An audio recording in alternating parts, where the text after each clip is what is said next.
আবার অনেকে জানতে চাইছেন সালমান খান পানি খাবো কতটুকু, তারপরে ইভান আলী পানি কয় লিটার খাবো। যাই হোক, মূল প্রশ্ন হলো কতটুকু পানি খেলে কিডনি ভালো থাকবে, এটাই তো।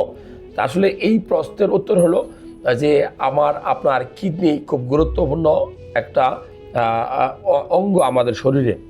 যদি কোনো কারণে আপনার কিডনিটা নষ্ট হয়, আপনি কি কি লক্ষণ দেখে বুঝবেন? এটা বলি যে আপনার কিডনি নষ্ট হওয়ার পথে বা কিডনি ড্যামেজ হওয়ার পথে আপনি কি কি লক্ষণ দেখে বুঝবেন?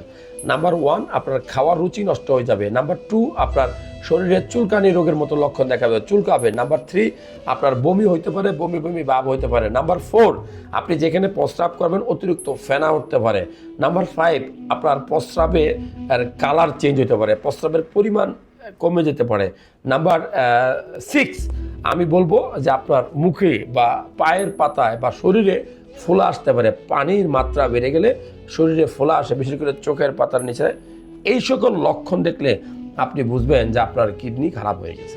আপনার অবশ্যই তখন সিরাম ক্রিয়েটিনিন টেস্ট করবেন। কি টেস্ট করবেন? আমি একটা মাত্র টেস্টের কথা বলবো, সেটার নাম হলো সিরাম ক্রিয়েটিনিন টেস্ট।